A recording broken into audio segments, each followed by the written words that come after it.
Okay, so today's topic is something that I found out yesterday that I didn't know. So, do you know those little light bulbs that are kind of swirly? I don't actually have any because I don't use them. I use the old school ones, which look like, oh, righty tighty lefty loosey. These are the ones I use. Just because I'm cheap and they're like 99 cents. And I don't really know. I never really liked change. I don't like change. So I didn't want to like switch over to the compact fluorescent ones. I think they're called compact. Yeah, that's what they're called. They're called compact fluorescents. So all it is a fluorescent light bulb that's been taken and squished to a smaller tube, a skinnier tube. So instead of it being this wide, now it's this wide. And then that tube has been made compact by twisting it into a coil, into a semi-light bulb shape. These are supposedly the next big green things. Supposedly. So yesterday I found out what was actually inside the compact fluorescent light bulbs. And did you know that there is a minute, very minute quantity of mercury in them? Now, in one light bulb, that light bulb is not going to have a huge problem if it's thrown into a dump somewhere.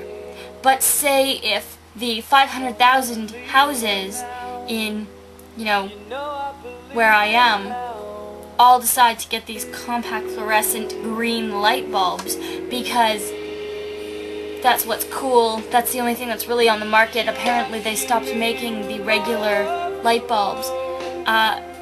Now if all those 500,000 people go out and buy them, put them in their light sockets, there are 500,000 light bulbs that will burn out eventually and be tossed into a landfill somewhere.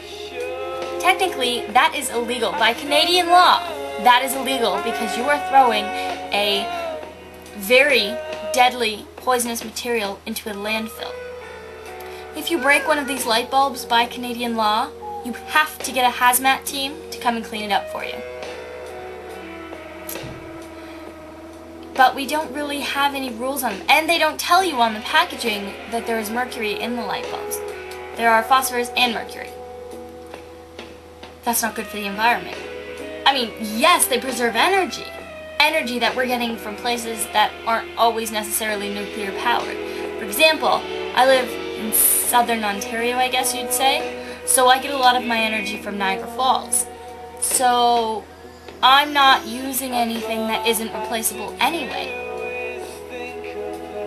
Granted, I probably use a little too much seeing as I'm sitting here with my camera that I charged, my speakers on, my laptop running, which is connected to the speakers, but I guess the speakers probably don't use that much energy. My light's on, and it probably doesn't need to be, but I get better light quality. Anyway, those light bulbs are not safe.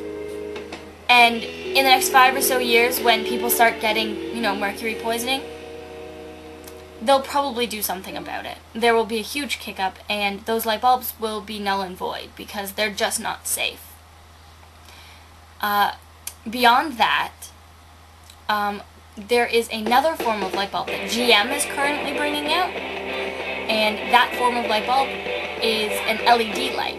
Now this LED light will last over 100,000 hours. Well, 100,000 hours. Think how long that is. There's 24... Let's see, let me get my calculator for this one. Okay. So we have 24 hours in a day, okay? So 100,000 divided by 24 equals 4,166 days. So divide that by 365.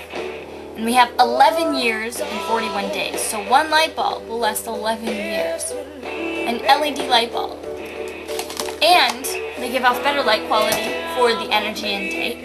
And they're not poisonous. They aren't filled with, random mercury that people took out of, thermometers because it was killing people.